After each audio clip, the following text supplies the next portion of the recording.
नमस्कार, यो AP news खबरको संकेत हो। अहिले तपाईँ पालिकाहरूको खबर दिने नेपालको एकमात्र खबर बुलेटिन पालिका खबरमा हुनुहुन्छ म करिश्मा कार्की। पालिका खबर बुलेटिन आइसिआइडीले एपी न्यूज खबरमा प्रत्येक दिन साँझ 6 देखि 7 बजेसम्म र दिउँसो 3 देखि 4 बजेसम्म पुनः प्रसारण गर्दै आइरहेको छ। देशभरका 77 जिल्लाका रेडियोबाट पनि यो खबर बुलेटिन प्रसारण भइरहेको छ। आजको पालिका खबर प्रारम्भ गरौं मूल खबरबाट। किरात समुदायको सभ्यता खुवालुङ फुटाउने सरकारी निर्णयको चौतर्फी विरोध, आस्थामा प्रहार नगर्न स्थानीयको चेतावनी, पानीको धार परिवर्तन गर्न सुझाव। कास्कीको मादी नदीमाथिको पुल 9 वर्षदेखि बनेन, पुल नबन्दा स्थानीयलाई आवत जावतमा समस्या। यस वर्ष कुनै पनि हालतमा काम गर्ने निर्माण कम्पनीको दावी। रूपन्देहीको देवदह नगरपालिकाले दियो कृषिमा अनुदान, नगरपालिकाको कामप्रति कृषक पनि सन्तुष्ट। उत्पादनमा आधारित खेती बढाउनेमा पालिकाको जोड।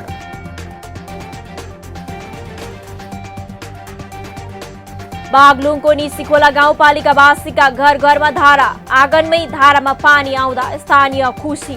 पूर्वाधार विकासका अन्य आयोजनाले पनि गति लिँदै र गाउँमै सिपमूलक तालिम दिँदै रामेछाप नगरपालिका तालिमले व्यवसाय गर्न मद्दत पुग्ने स्थानीयको विश्वास। थप जीवन उपयोगी तालिम दिने पालिकाको घोषणा।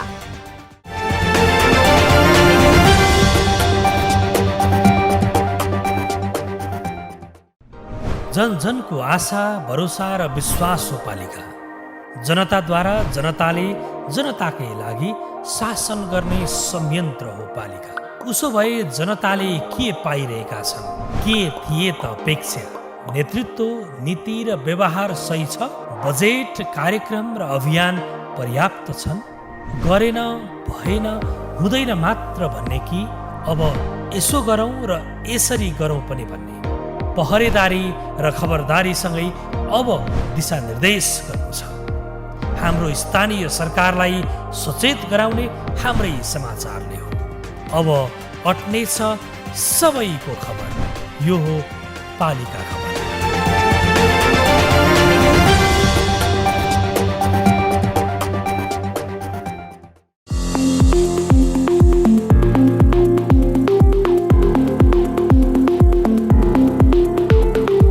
कृषिलाई आधुनिकीकरण, औद्योगिकीकरण तथा व्यवसायीकरण गराउने उद्देश्यका साथ चितवन एक्सपो सेन्टर भरतपुरमा हुन गइरहेको चौथो नेपाल एग्रिटेक अन्तर्राष्ट्रिय कृषि प्रदर्शनीमा सहभागी बनौं। 15 भन्दा बढी राष्ट्रबाट 150 भन्दा बढी सङ्घ संस्थाहरू र हजारौं कृषि व्यवसायीहरूको सहभागिता रहने चौथो नेपाल एग्रिटेक अन्तर्राष्ट्रिय कृषि प्रदर्शनीमा यहाँहरूलाई हार्दिक निमन्त्रणा गर्दछौँ। प्रदर्शनीमा आधुनिक कृषि प्रविधि, कृषि यन्त्र तथा उपकरण, डेरी उपकरण, पोल्ट्री, मत्स्य, केरा खेती, आधुनिक टनेल खेती, सिँचाइ प्रविधि एवं खाद्य प्रशोधन प्रविधि तथा उपकरण सम्बन्धी सम्पूर्ण जानकारी।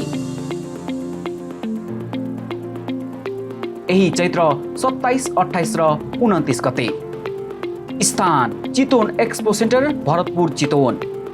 समय बिहान 10 बजेदेखि बेलुकी 5 बजेसम्म। प्रवेश निःशुल्क। आयोजक मिडिया स्पेस सल्युसन प्राली तथा future x trade fair and events. थप जानकारीका लागि 98 011 71 141। सहयोगी संस्थाहरू: नेपाल सरकार कृषि तथा पशुपन्छी विकास मन्त्रालय, नेपाल सरकार कृषि तथा पशुपन्छी विकास मन्त्रालय कृषि विभाग, नेपाल सरकार कृषि तथा पशुपन्छी विकास मन्त्रालय पशु सेवा विभाग, नेपाल सरकार कृषि तथा पशुपन्छी विकास मन्त्रालय प्रधानमन्त्री कृषि आधुनिकीकरण परियोजना व्यवस्थापन इकाइ, नेपाल पोल्ट्री महासंघ, राष्ट्रिय कृषक समूह महासंघ नेपाल, राष्ट्रिय कार्य समिति। नेपाल कृषि सहकारी केन्द्रीय सङ्घ लिमिटेड, साना किसानद्वारा प्रवर्तित नेपाल नगरपालिका सङ्घ, गाउँपालिका राष्ट्रिय महासङ्घ नेपाल, चितवन उद्योग सङ्घ।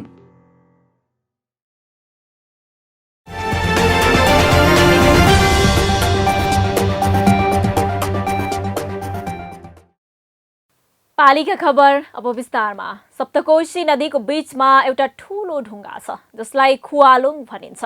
यो ठाउँ धनकुटा, उदयपुर र भोजपुरको सीमा क्षेत्र त्रिवेणी भन्दा केही माथि पर्छ। सरकारले अहिले यो ढुङ्गा हटाउन खोजिरहेको छ। पानी जहाज चलाउनका लागि ढुङ्गाले समस्या दिने भएकाले सरकारले यसलाई हटाउन खोजेको हो। तर किराँत समुदायको आस्थासँग जोडिएको खुवालुङ फुटाउने भनिएपछि त्यसको विरोध भइरहेको छ। प्रदेश 1 का मुख्यमन्त्रीले यो ढुङ्गा नहटाउने आश्वासन दिए पनि फागुन 8 मा विराटनगरमा आयोजित कार्यक्रममा प्रधानमन्त्रीले ढुङ्गा फुटाउने उद्घोष गरेसँगै धेरैले किराँतको आस्थासँग जोडिएको ढुङ्गा नफुटाउन प्रदर्शन गर्दै आएका छन्। मोरङबाट पालिका खबरदाता उत्तम पोखरेलको एक रिपोर्ट। यही सप्तकोशीमा स्टिमरहरू 11 मिनेटमा कति घण्टा लाग्छ घुमेर गाडीबाट जाँदा, तर 11 मिनेटमा भोजपुर पुर्याउँछ। यही चत्राबाट 11 मिनेटमा भोजपुर पुर्याउँछ, 11 मिनेटमा ल्याइ पुर्याउँछ। त्यसको हामी विकास गर्दैछौँ। त्यहाँ बाधा भएको एउटा ढुङ्गो, त्यसलाई क्रेन लगाएर फुटाउँदैछौँ र नदीको बाटो क्लियर गर्दैछौँ स्टिमरका लागि। प्रधानमन्त्री केपी शर्मा ओलीको यो अभिव्यक्तिले किराँत समुदायमा तरङ्ग पैदा भएको छ। गत फागुन 8 गते विराटनगरमा आयोजित सभालाई सम्बोधन गर्दै उनले भनेको यो भनाइले सामाजिक सञ्जालमा विरोध भयो। त्यो विरोध अहिले खुवालुङ बचाऊ अभियानको नाममा आन्दोलनमा परिणत भएको छ। प्रधानमन्त्री ओलीले सप्तकोशीमा सहज रूपमा जेटबोट चलाउन नदीको बीचमा रहेको खुवालुङ ढुङ्गा क्रेनको प्रयोग गरेर भए पनि फुटाउने उद्घोष गरेपछि चर्चाको शिखरमा पुगेको खुवालुङ पछिल्लो समय सतही रूपमा विवादमा तानिएको छ।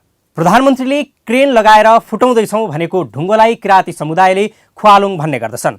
खुवा अर्थात् राज्य सीमा क्षेत्र र लुङ भनेको ढुङ्गो हो। प्राचीन किराँत बसोबास क्षेत्रको सीमा ढुङ्गोका रूपमा खुवालुङलाई लिइन्छ।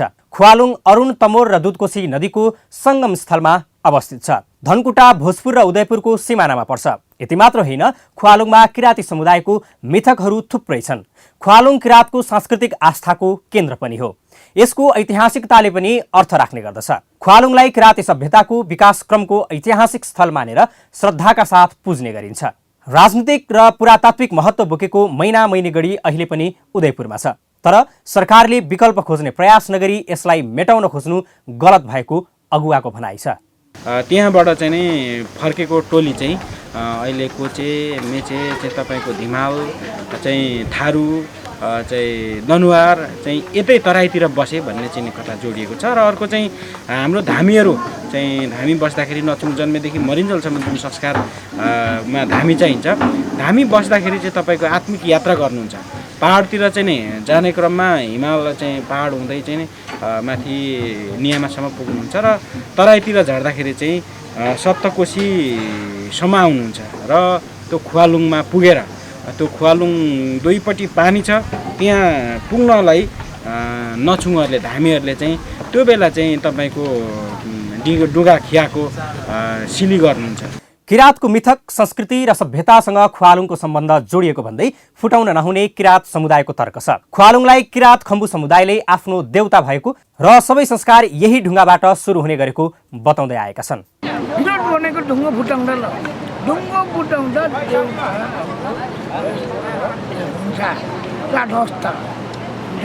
भन्ने सात पुस्तकमा लेखिदिनु दस्ता हुन्छ। सबै मुरङ सुरङ सबै जान्छ यो भन्ने मुरङ सुरङ सबै जान्छ। यो हाम्रो गाउँ पनि त्यस्तो खालको हुन्छ र त्यो होइन त्यो सट्टै जुक्को भाकाला हुन्छ। भाकाला कसरी भाकाला हुन्छ भने तपाईँको अब बिरामी भइन्छ। यो तपाईँको अब खुवालुङले अब पिर्साएको छ, तिनकोशीले पिर्साएको छ भनेर यो सप्तकोशी भन्छ। तर अहिले हामीले हेर्दाखेरि तिनैकोशी छ। तर तपाईँको अब भनौँ उता तपाईँको दुधकोशी, सुनकोशी, अरुणकोशी, बरुणकोशी होइन, तम्बरकोशी यो तम्बर हो। त्यस कारणले आज पूजा भाकल छिराउनु झरेको अब हाम्रो डोक दिने यही ढुङ्गाले हो। यसलाई ढुङ्गा मात्र सोच्नु गलत हुने समुदायको भनाइ छ। ख्वालुङ फुटाउनु र पशुपतिनाथको शिवलिङ्ग फुटाउनु उस्तै भएको उनीहरूको भनाइ छ। दुवै ढुङ्गा हुन्, दुवै आस्था हुन्, तर यसरी कुदृष्टि राखेर आस्थामाथि प्रहार गरे अनिष्ट हुने चेतावनी उनीहरूको छ। चाहिँ त्यो सप्तकोशीको पश्चिम भागबाट या पूर्व भागबाट चाहिँ बाटो खोल्न सकिने प्रशस्त सम्भावनाहरू भएको कारणले हामी चाहिँ सरकारलाई त्यो आग्रह गरिराखेका छौँ र अब लगभग चाहिँ त्यो फुट्नु हुँदैन र त्यो फुट्यो भने चाहिँ त्यसले चाहिँ राम्रो चाहिँ हुँदैन। एकातिर चाहिँ भौतिक हिसाबले त्यो राम्रो भएन, चाहिँ सबै चाहिँ किराँतीहरू चाहिँ असन्तुष्टि हुने, आन्दोलन गर्ने, चाहिँ देशमा अशान्ति, यो प्रदेशमा अशान्ति मैले सम्भावना देखिन्छ भने अर्कोतिर चाहिँ के देखिन्छ भन्दाखेरि त्यो जसले त्यहाँ फुटाउनु जान्छ या फुटाउने प्लान बनाउँछ त्यसलाई चाहिँ अब त्यो चाहिँ तपाईँको राम्रो नहुने चाहिँ अब चाहिँ धामीहरू पनि बोलिराखेको छ है। विभिन्न दबावका कार्यक्रम भए पनि सरकारले भने यो विषयमा कुनै चासो देखाएको छैन।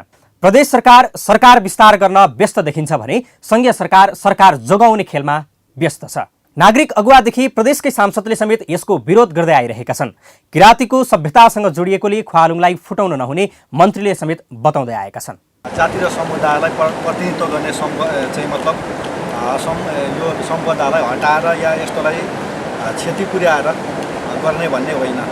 किराँती समुदायकै मुख्यमन्त्री शेरधन राईले भने धारणा सार्वजनिक गरेका छैनन्, तर अरुण र तमोरको संगमस्थलको बीच क्षेत्रमा रहेको बगरलाई कटान गरी अरुणको धार परिवर्तन गर्न सके ख्वालुङ जोगिने र धार्मिक पर्यटन बढ्ने अपेक्षा समुदायको छ। सरकारले यसैलाई आधार मानेर अघि बढ्नुपर्ने उनीहरूको सुझाव छ। एउटा पुल बनाउन कति समय लाग्छ? छिटो गरे केही महिनामै सकिन्छ, नभए पनि केही वर्षमा त पक्कै पुरा हुन्छ। गाउँमा बाटो बनोस्, खोलामा पुल बनोस्, सबैको सपना हुन्छ सर र गाडीमा चढेर घर र बजार गर्ने। कास्की विकासका हिसाबले धेरै अगाडि छ। गाउँमा बाटो पुगेको छ, खोलामा पुल बनिरहेका छन्, तर यस्तो पुल पनि छ जुन निर्माणको 9 वर्षसम्म पूरा भएको छैन। मादी गाउँपालिका स्थित घुम्लेमा मादी नदीमाथि निर्माण गर्न लागिएको पुल ठेकेदारको लापरवाही र सरकारको निरीहताले बन्न सकेको छैन। कास्कीबाट पालिका खबरदाता प्रकाश ढकालको एक रिपोर्ट। पुल निर्माणका लागि 2069 सालमा सम्झौता गरिएको थियो। 30 महिनाको म्याद लिएर 73 मिटर लामो पक्की मोटेरेबल पुल बनाउन काठमाडौँको शङ्कर मालीजेबीलाई ठेक्का दियो। पहिलो पटक तोकिएको मितिसम्म निर्माण कम्पनीले काम नै सुरु गरेन। 2072 माघमा पुल निर्माणको म्याद थपिएको 6 महिनामा पनि काम नभएपछि पुनः अर्को 6 महिना थपेर 2073 माघसम्म काम सक्न ताकेता गरियो।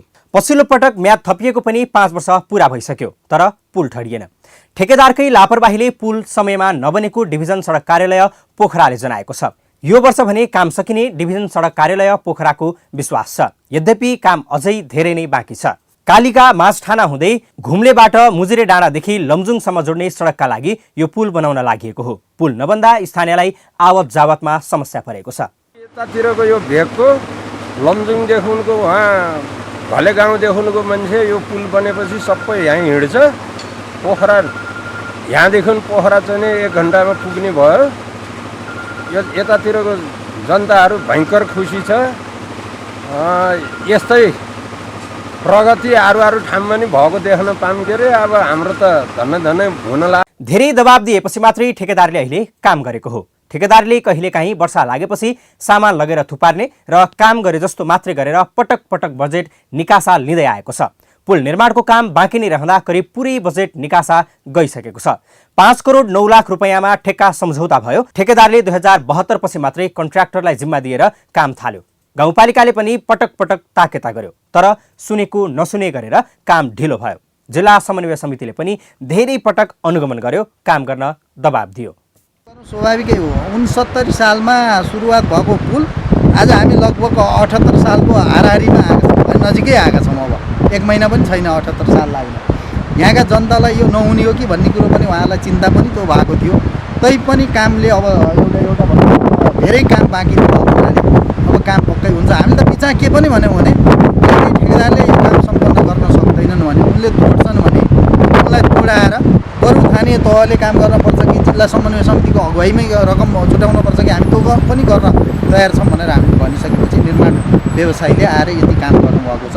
ठेकेदारले समयमा काम नगरेपछि डिभिजन सडकले जरिवाना लगाएको छ। ठेक्का रकमको 10% जरिवाना लगाइएको कार्यालयले जनाएको छ। पुल निर्माणको ठेक्का पाएको ठेकेदार कम्पनीमध्ये लोकप्रिय निर्माण सेवालाई सरकारले कालो सूचीमा राखेको थियो। ठेक्का मात्रै ओगट्ने र काम नगर्ने प्रवृत्तिका कारण धेरै ठेकेदार कम्पनी अहिले सरकारको निगरानीमा छन्। पालिका खबर बुलेटिनमा अब पालो ओपन ब्यालटको। आजको ओपन ब्यालटमा हामीले शिक्षा क्षेत्रको विकासका लागि स्थानीय तहको भूमिका कस्तो हुनुपर्छ भनेर विभिन्न जिल्लाका स्थानीयलाई सोधेका छौं। हेरौं के भन्छन् उनीहरू।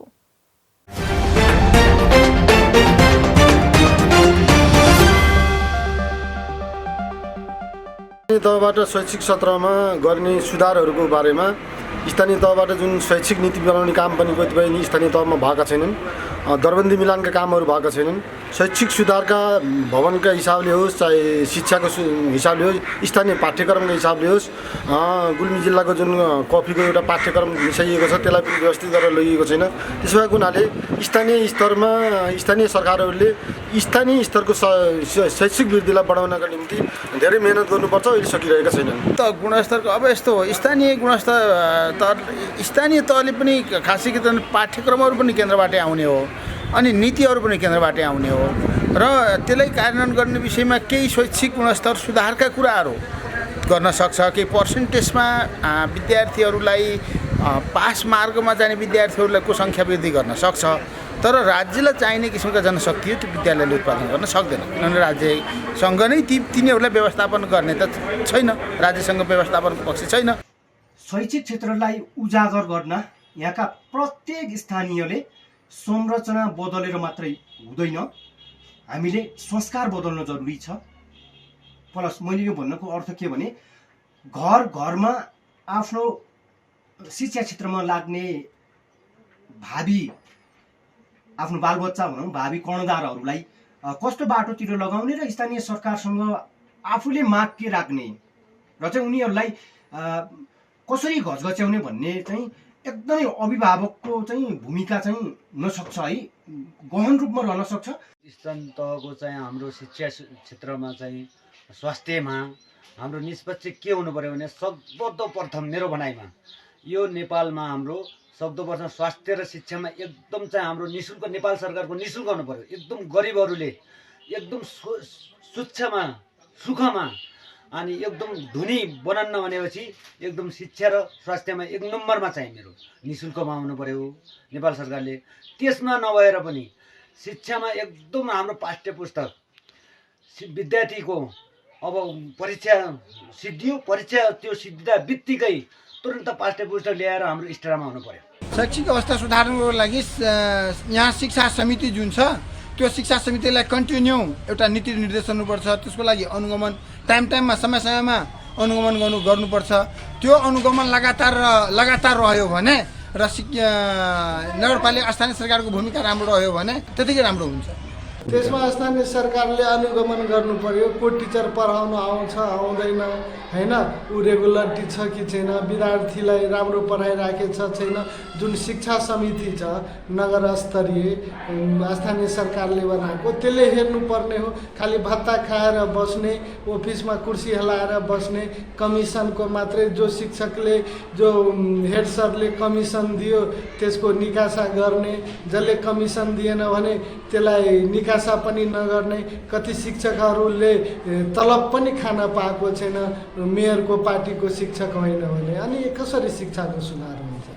वास्तवमा अब स्थानीय तहले शैक्षिक रूपान्तरणका लागि प्राविधिक विषयका शिक्षाहरू अलि धेरै सञ्चालन गर्नुपर्छ। उच्च शिक्षामा पनि प्राविधिक विषयहरू सञ्चालन गर्नुपर्छ, जस्तो भेटनरीका विषयहरू, कृषिका विषयहरू, अन्य इन्जिनियरिङका विषयहरू, आइटी सम्बन्धीका विषयहरू यो विद्यालय तहदेखि नै माथिल्लो तहसम्म यसलाई विस्तार गर्ने, गुणस्तर कायम राख्ने र त्यसलाई भोलि रोजगारमूलक बनाउने, स्थानीय तहमै रोजगारी सिर्जना गर्ने गरी स्थानीय सरकारले स्थानीय तहले एउटा योजना बनाएर तपाईँ जस्ता शैक्षिक सरकारवाला मान्छेहरूसँग बसेर योजना बनाएर त्यो योजनालाई ठोस ढङ्गले कार्यान्वयन गर्ने प्रतिबद्धता र त्यसलाई चाहिँ कार्यान्वयन गर्नुपर्ने प्रयास प्रयत्न पहल गर्नुपर्छ भन्ने जस्तो मलाई लाग्छ। शैक्षिक रूपान्तरणमा स्थानीय तहले शैक्षिक रूपान्तरणको प्रथमतः योजना बनाउने, त्यसलाई रणनीति रूपमा परिणत गर्ने, त्यो रणनीतिलाई कार्यान्वयन गर्ने र खास गरी त्यो रणनीतिलाई नियन्त्रण गर्ने मेकानिजम पहिले बनाउने। मेकानिजम तयार भइसकेपछि उसले कार्यान्वयन सुरु गर्छ र निरन्तर चाहिँ उसले गुणस्तर सुधारका लागि त्यो कार्ययोजनालाई चाहिँ निरन्तर रूपमा चाहिँ उद्देश्यमूलक बनाएर अगाडि लग्यो भनेदेखि स्थानीय तहले शैक्षिक रूपान्तरण गर्न सक्छ।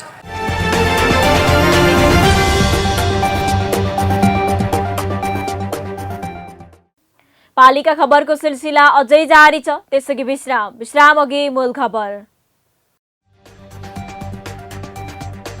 किरात समुदायको सभ्यता खुवालुङ फुटाउने सरकारी निर्णयको चौतर्फी विरोध, आस्थामा प्रहार नगर्न स्थानीयको चेतावनी, पानीको धार परिवर्तन गर्न सुझाव।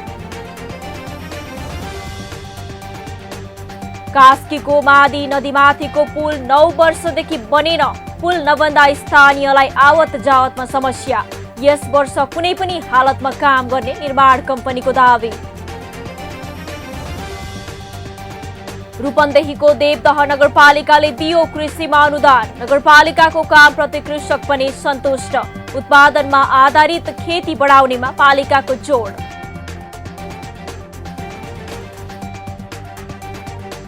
बागलुङको निसीखोला गाउँपालिकावासीका घर घरमा धारा, आँगनमै धारामा पानी आउँदा स्थानीय खुसी, पूर्वाधार विकासका अन्य आयोजनाले पनि गति लिँदै।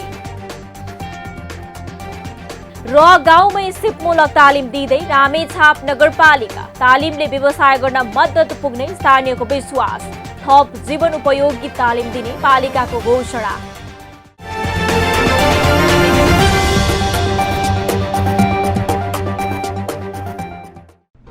जन जनको आशा भरोसा र विश्वास हो पालिका। जनताद्वारा जनताले जनताकै लागि शासन गर्ने संयन्त्र हो पालिका। उसो भए जनताले के पाइरहेका छन्, के थिए त अपेक्षा? नेतृत्व, नीति र व्यवहार सही छ? बजेट, कार्यक्रम र अभियान पर्याप्त छन्? गरेन, भएन, हुँदैन मात्र भन्ने कि अब यसो गरौँ र यसरी गरौँ पनि भन्ने? पहरेदारी र खबरदारीसँगै अब दिशानिर्देश गर्नु छ।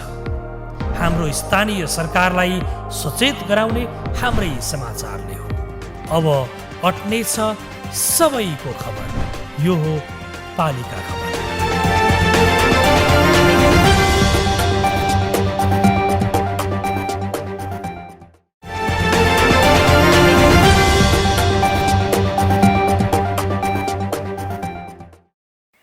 कृषि क्षेत्रबाट नगरपालिकालाई आत्मनिर्भर बनाउने उद्देश्यका साथ रूपन्देहीको देवदह नगरपालिकाले अरू क्षेत्रलाई भन्दा बढी बजेट विनियोजन गरी अनुदान, प्रोत्साहन र सहुलियतमा कृषि क्षेत्रलाई प्राथमिकता दिएको छ।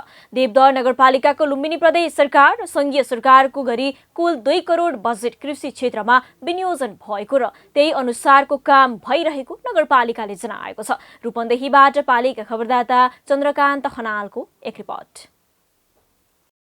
रूपन्देहीको देवदह नगरपालिकाले कृषिका विभिन्न क्षेत्रमा अनुदान उपलब्ध गराएको छ। उपकरण खरिददेखि उत्पादन गर्ने तरकारीसम्ममा पनि पालिकाले अनुदान दिएको छ। पालिकाले केमा दिएको छ अनुदान?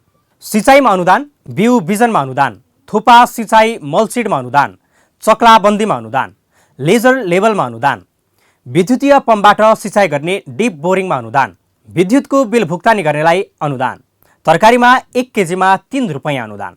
यी विभिन्न शीर्षकमा पालिकाले कृषकलाई अनुदान दिँदै आएको छ। यी बाहेक पालिकाले विदेशबाट फर्किएर स्वदेशमै उद्योगी र कृषि कर्ममा लागेकालाई एकमुष्ट 20,000 अनुदान दिने गरेको छ। पालिकाको कृषि शाखा प्रमुख अश्विनी कुमार शर्माका अनुसार किसानहरूलाई प्लास्टिक टनेल, बेमौसमी तरकारी खेतीका लागि इच्छुक किसानहरूलाई आवेदन मार्फत छनौट गरी आर्थिकका साथै प्राविधिक सहयोग गरिरहेको छ।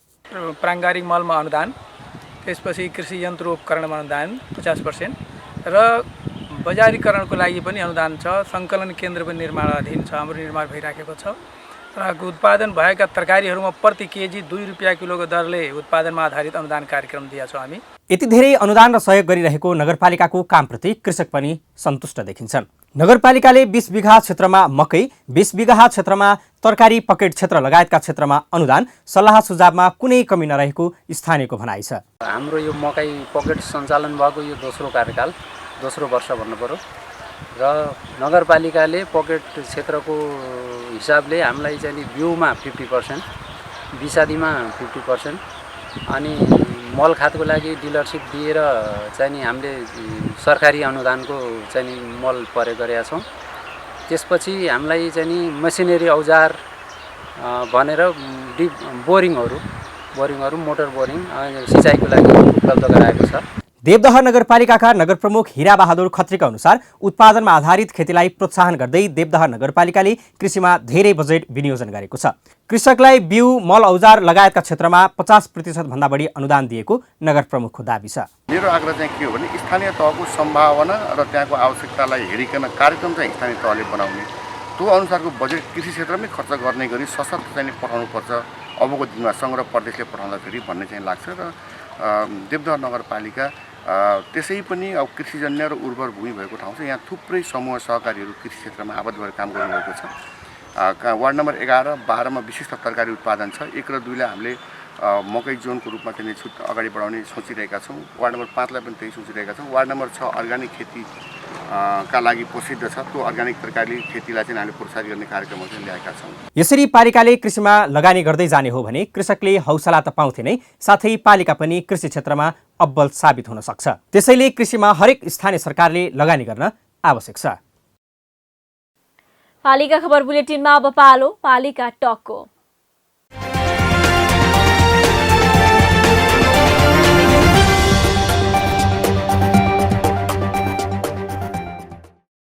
आजको पालिका टकमा हामीसँग हुनुहुन्छ ताप्लेजुङको फुङलिङ नगरपालिकाका उपमेयर बम बहादुर भट्टराई। उहाँसँग पालिकाको विकास निर्माण, नीति लगायतका विषयमा कुराकानी गर्दैछौँ।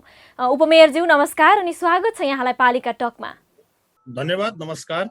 हजुर, मैले सुरु गर्न चाहे उपमेयरज्यू, अघिल्लो आर्थिक वर्षमा करको दर बढी भएको भनेर सेवाग्राहीले प्रश्न उठाएपछि करको दर घटाएर दायरा फराकिलो बनाउने निर्णय भयो। यो निर्णयले के फाइदा भयो त उपमेयरज्यू बताइदिनुस् न।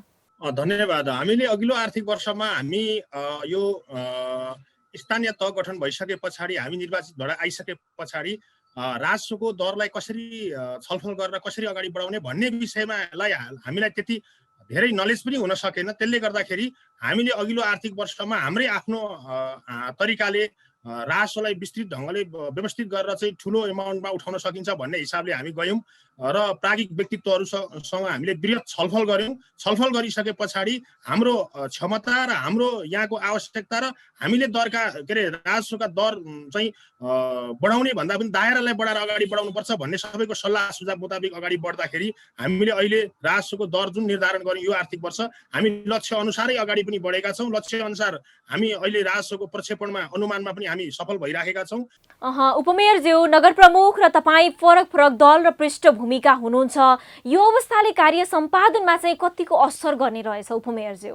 हामी फरक फरक पार्टीबाट छौँ, तथापि पनि हामी फेरि 1 नम्बर प्रदेश अन्तर्गतै 49 वटा नगरपालिकामा म मात्रै एकजना पुरुष उपमेयर छु, जसमा म आफूलाई एकदमै भाग्यमानी पनि ठान्छु।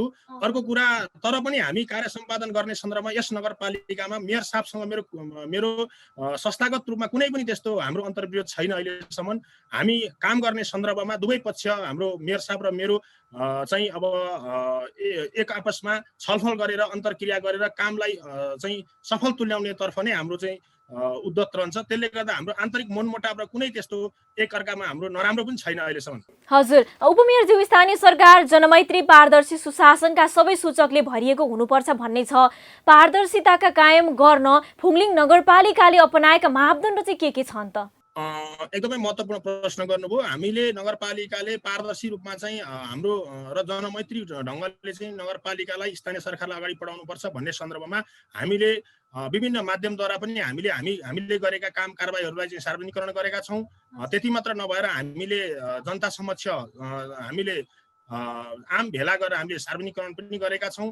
त्यति र हामीले जति गरेका काम कारबाहीहरू चाहिँ हामीले विभिन्न क्षेत्रगत रूपमा पनि हामीले सार्वजनिकरण गर्न खोजेका छौँ र हाम्रो चाहिँ काम कारबाहीलाई गरेका हाम्रा व्यवहारहरूलाई सम्भव भएसम्म विभिन्न क्षेत्रबाट, विभिन्न मिडियाबाट भयो, विभिन्न माध्यमबाट भयो हामीले जनता समक्ष पुर्याउने कोसिस चाहिँ गरि नै राखेका छौँ। हजुर, अलिकति पूर्वाधार विकासका पनि कुरा गरौँ उपमेयरज्यू। तपाईहरूले नेतृत्व गरेपछि पालिकाले गरेको प्रगति चाहिँ के हो, बुदागत रूपमा भनिदिनुहोस् न।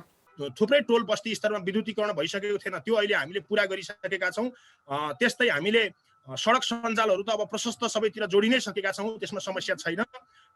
र यी लगायतका हाम्रा संस्थागत विकासका निम्ति वडागत रूपमा भएका केही वडा कार्यालयहरू थिएनन्, ती कार्यालयहरू हामीले निर्माणाधीन अवस्थामा छौँ र सम्पन्न गरिराखेका छौँ। हाम्रो नगरपालिकाको आफ्नै पनि भवन थिएन, हामी करिब अर्को आर्थिक वर्षबाट नगरपालिकाको भवन सम्पन्न गरेर त्यसमा हामी सेवा प्रवाह त्यहाँबाट गर्नेछौँ। त्यस्तै हामीले प्रत्येक वडामा आधारभूत स्वास्थ्य केन्द्रहरू निर्माण गरेर त्यहाँ आधारभूत स्वास्थ्य सेवा सञ्चालनमै ल्याइसकेका छौँ। लगायतका हामीले पूर्वाधारमा धेरै कामहरू अगाडि बढाइराखेका छौँ। हाम्रो बस पार्क थिएन, फुङलिङ नगरपालिकाले आफ्नो बस पार्कलाई निर्माणाधीन कार्यमा अगाडि बढिसकेका छौँ। त्यस्तै पर्यटन क्षेत्रमा विभिन्न क्षेत्रहरू पहिचान गरेर हामीले पर्यटन पूर्वाधारका कामहरू अगाडि बढाइराखेका छौँ। त्यस्तै हामीले फुङलिङ नगरपालिकाको ल्यान्डफिल साइटको जग्गा थिएन, हामीले 75 रोपनी खरिद गऱ्यौँ र त्यसमा अहिले नि जग्गा सहित गरेर अब 100 रोपनीभन्दा माथि जग्गाको व्यवस्थापन गरेर ल्यान्डफिललाई व्यवस्थित गर्ने तरिकाले हामीले बजेटिङ गरेर ल्यान्डफिललाई निर्माणाधीनमा अगाडि बढाइराखेका छौँ। लगायतका विविध कामहरू हामीले जनताका आशा अपेक्षा र हाम्रो क्षमता अनुसारका कामहरू हामीले अगाडि बढाउन कोसिस गरिराखेका छौँ। उपमेयरज्यू, हामी अन्तिममा छौँ। तपाईँहरू कार्यकालको उत्तरार्धमा आइपुग्दा तपाईँलाई नगरपालिकामा के गरे, के चाहिँ अपुग भइरहेको छ जस्तो लाग्छ भनिदिनुहोस् न। हामीले चाहिँ पर्यटन पूर्वाधारमा केही न केही हामीले चाहिँ आधारहरू तयार गरेका छौँ, भौतिक पूर्वाधारमा आधारहरू तयार गरेका छौँ, लगायतका कामहरूमा आधार तयार गरेका छौँ र नगरपालिकाले गरेको आशा अपेक्षा अनुसार पुरापुरी काम गर्न नसके तापनि हामी यो अवस्थामा आइपुग्दाखेरि नगरपालिका हिजोभन्दा आज धेरै अगाडि बढिसकेको छ। राजस्व हिजो साह्रै कम थियो, हामीले राजस्व परिचालन र राजस्व उठाउने, राजस्वलाई निर्धारण गर्ने, राजस्वको दायरामा सबैलाई ल्याउने सन्दर्भमा आज हामी राजस्वलाई अलि व्यवस्थित गर्न कोसिस गरेका छौँ। त्यसै आन्तरिक आयलाई बढाएका छौँ। यो आन्तरिक आय बढाउनै हाम्रो एउटा क्षमताको विकास पनि हो, हामी आन्तरिक रूपमा मजबुत हुनु पनि हो भन्ने कुरा नै हामीले लागेको छ। त्यसैले गर्दाखेरि आउँदा दिनहरूमा यी हामीले गरेका काम कारबाहीहरू पक्कै पनि फुङलिङ नगरवासीहरूको लागि एउटा महत्त्वपूर्ण जग हुनेछ भन्ने कुराको जग बसाल्ने काम र सुरुवात गर्ने काम हामीले गर्न कोसिस गरेका छौँ भन्ने कुरा नै म आफूले पनि गौरव ठान्छु। हजुर, हस्त उपमेयरज्यू, यो महत्त्वपूर्ण समयको लागि यहाँलाई धेरै धेरै धन्यवाद। हस्, यहाँलाई पनि धेरै धेरै धन्यवाद। नमस्कार।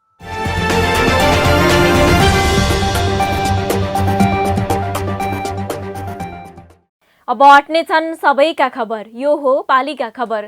पालिका खबरको सिलसिला अझै जारी छ, त्यसअघि विश्राम अघि मूल खबर। किरात समुदायको सभ्यता खुवालुङ फुटाउने सरकारी निर्णयको चौतर्फी विरोध, आस्थामा प्रहार नगर्न स्थानीयको चेतावनी, पानीको धार परिवर्तन गर्न सुझाव। कास्कीको मादी नदीमाथिको पुल 9 वर्षदेखि बनेन, पुल नबन्दा स्थानीयलाई आवत जावतमा समस्या, यस वर्ष कुनै पनि हालतमा काम गर्ने निर्माण कम्पनीको दावी। रूपन्देहीको देवदह नगरपालिकाले दियो कृषिमा अनुदान, नगरपालिकाको कामप्रति कृषक पनि सन्तुष्ट, उत्पादनमा आधारित खेती बढाउनेमा पालिकाको जोड।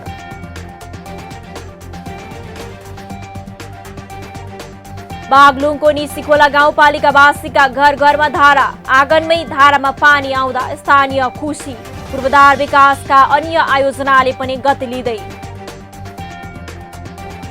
र गाउँमै सिपमूलक तालिम दिँदै रामेछाप नगरपालिका, तालिमले व्यवसाय गर्न मद्दत पुग्ने स्थानीयको विश्वास, थप जीवन उपयोगी तालिम दिने पालिकाको घोषणा।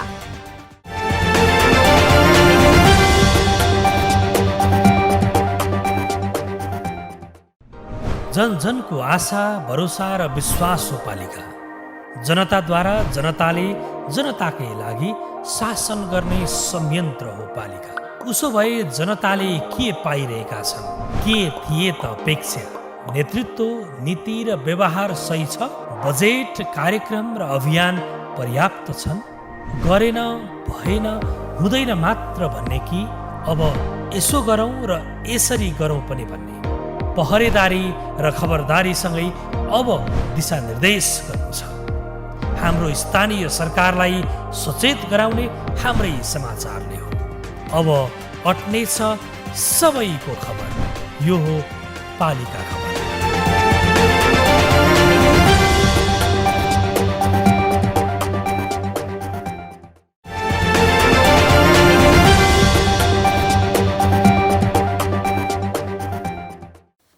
दुई तहका सरकारले खानेपानीका लागि विशेष पहल थालेपछि जिल्लाको निसीखोला गाउँपालिकाका स्थानीयमा नयाँ आशा पलाएको छ। खानेपानीको समस्या रहेका गाउँमा दमादम पानीका धारा निर्माण हुन थालेपछि पानीको कहर काटिरहेका स्थानीय उत्साहित छन्। दूरदराजबाट पानी ल्याउँदा बजेटको अभाव भोगेका स्थानीयले अहिले सरकारको साथ पाएका छन्। बागलुङबाट पालिका खबरदाता तारानाथ आचार्यको एक रिपोर्ट। गाउँ छेउमा भएका पानीका मुहान सुक्न थालेका छन्। वर्षामा खोलाकै पानीले भए पनि काम चलाउने स्थानीय हिउँदको समयमा काकाकोल हुन्थे। अहिले पहिले खनिएका कुवा समेत सुक्न थालेपछि थातथलो नै छोड्न तम्सिएका अहिले भने गाउँमै बस्ने मनस्थितिमा छन्। निसीखोला गाउँपालिका 2 का स्थानीय जीवनाथ कुँवरलाई अहिले आँगनमै बनेको धारामा पानी आउँदा निकै खुसी लाग्छ। उनी जस्तै गाउँका अधिकांशको घर घरमै धारा बनेका छन्। आवश्यकता अनुसार पानी पाउँछन्। पहिलेको अहिले पानी नपुगेको मूल सुकेको कारणले अहिले बनाउँदै पानी आएपछि मन पऱ्यो, राम्रोसँग खान पाइएला भन्ने आशा मन पऱ्यो। उयो अब धारामा पानी चाहिँ छैन। कुकुर सरले चाहिँ यसो सहयोग गरिदिनु भएको हो। अब उहाँहरू अध्यक्षको गण्डकी प्रदेश सरकारले यही कार्यकालभित्र आधारभूत तहको खानेपानी सबैको घरमा पुर्याउने भनेको छ। सोही योजना अनुसार गाउँपालिकाले प्रदेश सरकारसँग योजना मागेपछि अहिले 5 वटा योजना गाउँपालिकामा सञ्चालनमा छन्। हामी निर्वाचित भइसकेपछि हामीले पनि सरकारको नीति पनि रह्यो र गाउँपालिकाले पनि हामीले हाम्रो कार्यकालभित्र सबै ठाउँमा चाहिँ धारा खानेपानी शुद्ध खानेपानी पुर्याउने भनेको नीति अनुसार हाम्रो विभिन्न गाउँपालिका प्रदेश सङ्घ र चाहिँ विभिन्न एनजिओहरूबाट पनि कामहरू भइरहेको हुनाले यसमा पहिले चाहिँ काम हामी निर्वाचित हुँदाखेरि पश्चिम नेपाल र नेवा भन्ने संस्थाले चाहिँ काम गरिरहेको थियो। त्यसमा नेपाल सरकारको तर्फबाट पनि केही ठाउँ सुरुवात हुन थालेका थिए। त्यसैलाई चाहिँ जोडेर अहिले अब सङ्घीय सरकार, प्रदेश सरकार, हाम्रो स्थानीय सरकार र यहाँ एनजिओ एउटा नेवा भन्ने संस्था मार्फत खानेपानी योजनाहरू भएका छन्। निसी खोलामा सासखोरे, सिनेरी, खहरे खोला, ब्याङ्ग्री खोला, खहरे खोला बायाँ खर्क गरी 5 वटा खानेपानी आयोजनाहरू सञ्चालनमा छन्। 5 वटा आयोजनाबाट 114 परिवारका घरमा पानीको धारा पुगेको वडा नम्बर 2 का अध्यक्ष कुबीर विकले बताए। निसी खोलामा खानेपानीका आयोजनाको लागि गण्डकी प्रदेश सरकारबाट प्राप्त भएको पहिलो चरणमा 80 लाख रुपैयाँ बजेट परिचालन गरिएको छ।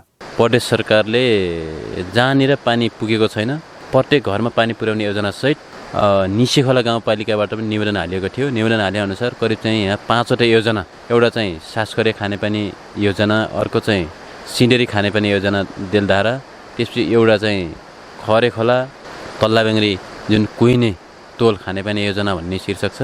त्यसपछि अर्को चाहिँ बेङ्ग्री खोला डाँडा गाउँ तल्ला बेङ्ग्री भन्ने खानेपानी योजना एउटा भयो भने अर्को खहरे खोला बाँखर्का खानेपानी योजना गरी करिब 5 वटा योजनामा 6 ठाउँ काम गर्ने गरी 80 लाखको हाराहारी योजना चाहिँ परेको र अहिले उक्त योजनाभित्रमा 114 घर, करिब 114 घरमा एक घर एक धाराको अभियानसहित हामी चलाएका छौँ।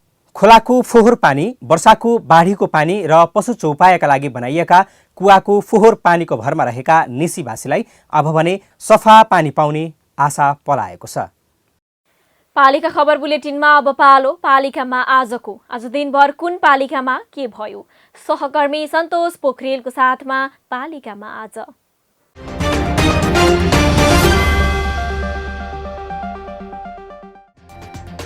कैलालीको मोहनन्याल गाउँपालिकाका अध्यक्ष नवल सिंह रावलको काठमाडौँ स्थित अन्नपूर्ण नेउरो अस्पतालमा उपचारको क्रममा निधन, पालिकावासी शोकमा।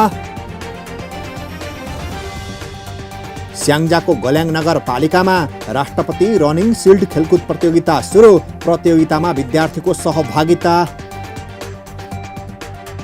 बाजुराको गौमूल गाउँपालिकाद्वारा मेडिकल अधिकृत सहित अन्य स्वास्थ्यकर्मी भर्ना गरेर अस्पताल सञ्चालन, गौमूलमा प्रभावकारी बन्दै स्वास्थ्य सेवा। रूपन्देहीको तिलोतमा नगरपालिका डिजिटल नगर निर्माणमा जुट्यो, क्यासलेस कारोबारका लागि नगरभरका सबै व्यापार व्यवसायमा क्युआर कोड राख्ने। वायु प्रदूषण बढेपछि अत्यावश्यक काम नपरी घर बाहिर ननिस्कन महानगरवासीलाई पोखरा महानगरको आग्रह। पछिल्लो समय पोखरामा कोरोना संक्रमित पनि बढे। खोटाङको ऐसेलु खर्क गाउँपालिका 2 को वडा कार्यालयमा स्थानीयले लगाएको ताला 13 दिनपछि खोलियो। खानेपानी आयोजना रद्द र बादल बिस्काम सडक उपभोक्ता समिति पुनर्गठन गर्ने सहमति। सरकारले अब प्रत्येक पालिकाका वडाहरूबाटै स्वास्थ्य बिमा कार्यक्रममा समावेश हुनेहरूको सूची दर्ता गर्ने। वडामा एक जना दर्ता कर्मचारी नियुक्त गर्ने बिमा बोर्डको तयारी। बाजुराको बुढीगङ्गा नगरपालिका 1 मा रहेको धुरालसेन माध्यमिक विद्यालयका विद्यार्थी एकाएक बिरामी पर्न थाले। नगरपालिकाले औषधिसहित स्वास्थ्य कर्मीको टोली विद्यालयमा पठायो। सबै स्थानीय तहलाई बैंक मार्फत सामाजिक सुरक्षा भत्ता वितरण गर्न सङ्घीय मन्त्रालयको परिपत्र। लाभग्राहीको अभिलेख समेत यकिन गरी बैंकिङ प्रणालीबाट वितरण गर्नुपर्ने। काभ्रेको धुलीखेल नगरपालिकाको आयोजनामा 2 दिने एकीकृत पाठ्यक्रम तथा कार्यपुस्तक प्रबोधिकरण कार्यक्रम सम्पन्न। कार्यक्रममा विभिन्न निकायका प्रतिनिधिको सहभागिता। नुवाकोटको खरपौवा स्थित सिस्डोल ल्यान्डफिल साइट क्षेत्रका प्रभावित स्थानीयबाट फोहोर विसर्जनमा अवरोध। काठमाडौँ महानगर लगायत उपत्यकाका नगरपालिकासँग यसअघिको सम्झौता कार्यान्वयन गर्न माग। भोजपुरको पौवादुङमा गाउँपालिकाले आफ्नै ब्रान्डको मह बजारमा पठाउने। कृषकलाई मौरी सहितको 77 घार वितरण। कञ्चनपुरको बेतकोट नगरपालिकाको भम्का बस्तीमा नगर प्रमुख अशोक कुमार चन्दले गरे सिँचाइ बोरिङको शिलान्यास। अब खेतबारीमा सिँचाइ गर्न सहज हुने। बाल विवाह न्यूनीकरणका लागि जुटो दार्चुलाको मालिकार्जुन गाउँपालिका। पालिकाले 2080 सम्म बाल विवाह मुक्त गाउँपालिका घोषणा गर्ने।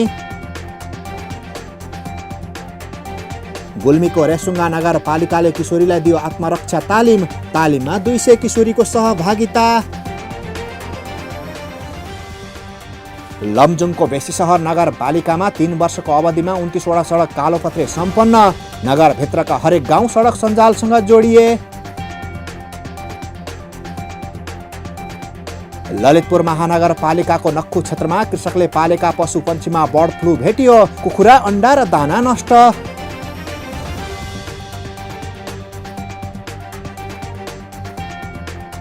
महिलासँग शङ्कास्पद रूपमा भेटिएका बैतडीको दोगडा केदार गाउँपालिका 7 का वडा अध्यक्ष भरत महरामाथि अभद्र व्यवहार गरेको आरोपमा प्रहरीले अनुसन्धान थाल्यो। वडा अध्यक्षले नैतिकताको आधारमा राजीनामा दिनुपर्ने स्थानीयको माग। 24 चैत्रभित्र राष्ट्रपति रनिङ सिल्ड प्रतियोगिता सम्पन्न गर्न प्रदेशभरका स्थानीय तहलाई प्रदेशको सामाजिक विकास मन्त्रालयको परिपत्र। मन्त्रालयले परिवर्तित तालिका पठायो। र म्याग्दीको अन्नपूर्ण गाउँपालिका 4 न्यार्चेङबाट अन्नपूर्ण प्रथम हिमालको आधार शिविर जोड्ने पदमार्ग निर्माण सुरु।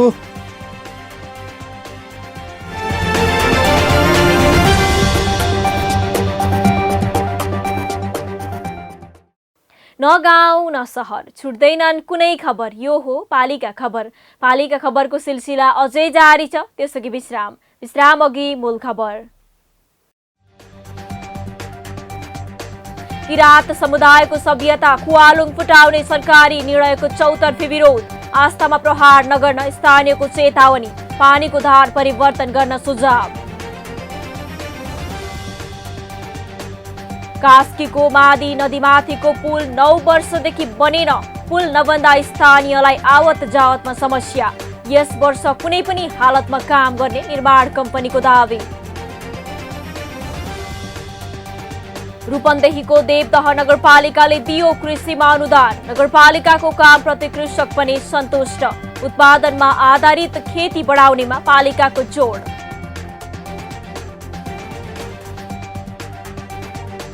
बागलुङको निसीखोला गाउँपालिकावासीका घर घरमा धारा। आँगनमै धारामा पानी आउँदा स्थानीय खुसी।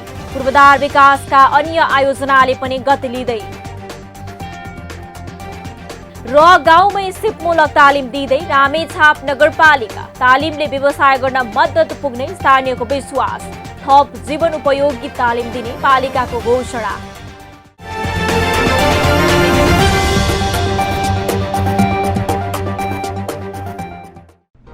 जन जनको आशा भरोसा र विश्वास हो पालिका। जनताद्वारा जनताले जनताकै लागि शासन गर्ने संयन्त्र हो पालिका। उसो भए जनताले के पाइरहेका छन्? के थिए त अपेक्षा? नेतृत्व, नीति र व्यवहार सही छ? बजेट, कार्यक्रम र अभियान पर्याप्त छन्? गरेन, भएन, हुँदैन मात्र भन्ने कि अब यसो गरौँ र यसरी गरौँ पनि भन्ने?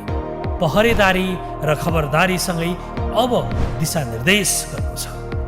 हाम्रो स्थानीय सरकारलाई सचेत गराउने हाम्रै समाचारले हो। अब अट्नेछ सबैको खबर।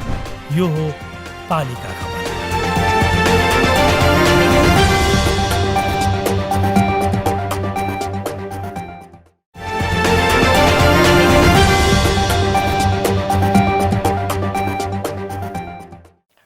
गाउँमै रोजगारीका आधारहरू नहुँदा गाउँ नै शून्य बनाएर युवाहरू रोजगारीको लागि विभिन्न ठाउँमा जान बाध्य छन्, जसको कारण गाउँमा बालबालिका, महिला र ज्येष्ठ नागरिक बाहेक युवा भेटिन निकै मुस्किल पर्छ। यो समस्या नेपालले वर्षौं पहिलेदेखि भोग्दै आएको छ। तर पछिल्लो समय स्थानीय सरकारले युवालाई गाउँमै रोजगारी दिने र युवालाई उद्यमी बनाउने अभियान सुरु गरेका छन्। रामेछापको रामेछाप नगरपालिकाले पनि गाउँमै लघु उद्योग स्थापना गर्ने उद्देश्यले गाउँमै उद्यमी उत्पादन गर्न सुरु गरेको छ।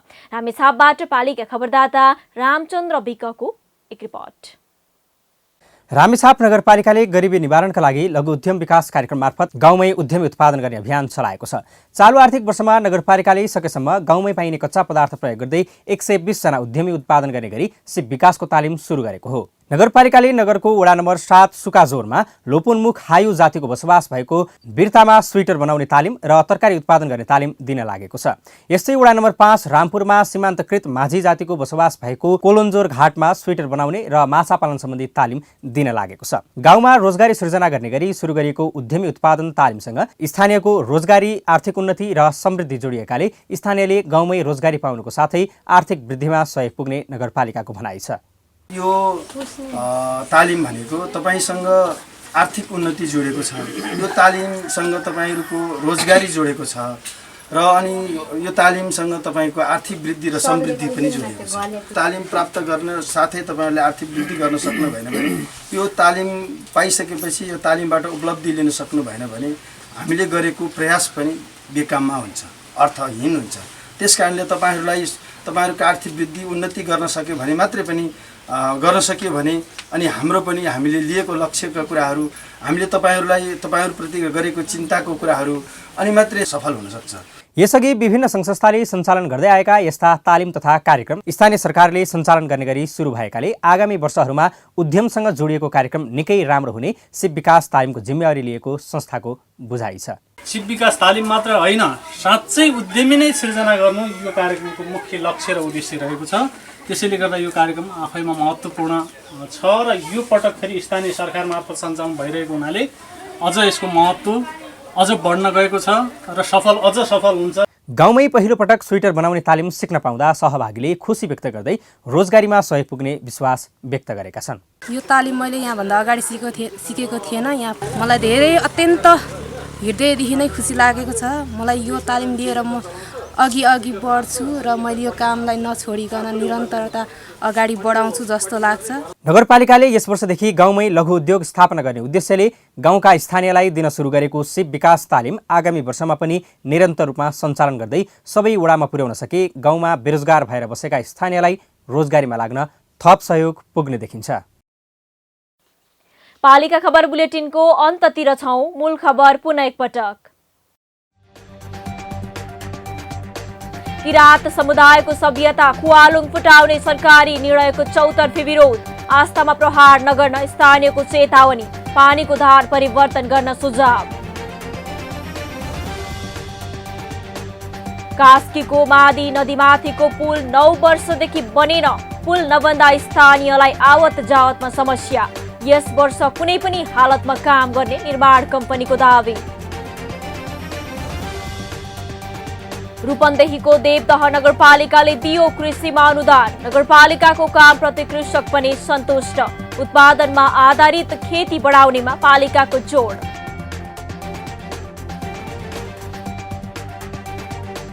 बागलुङको निसीखोला गाउँपालिकावासीका घर घरमा धारा, आँगनमै धारामा पानी आउँदा स्थानीय खुसी, पूर्वाधार विकासका अन्य आयोजनाले पनि गति लिँदै र गाउँमै सिपमूलक तालिम दिँदै रामेछाप नगरपालिका तालिमले व्यवसाय गर्न मद्दत पुग्ने स्थानीयको विश्वास थप जीवन उपयोगी तालिम दिने पालिकाको घोषणा। हवस् त आजको पालिका खबर बुलेटिन यति नै। पालिका बुलेटिन फेसबुक, युट्युब, इन्स्टाग्राम र हाम्रो अनलाइन संस्करण www.palikakhbar.com बाट हेर्न, पढ्न र सुन्न सक्नुहुनेछ। साथै यो बुलेटिन देशका 77 जिल्लाका रेडियोबाट पनि हरेक दिन सुन्न सक्नुहुनेछ। पालिकाहरूको गतिविधि समेटिने नेपालको एकमात्र खबर बुलेटिन पालिका खबर लिएर भोलि पुनः आउने नै छौं। एबी न्यूज खबर हेर्दै रहनुहोला। नमस्ते।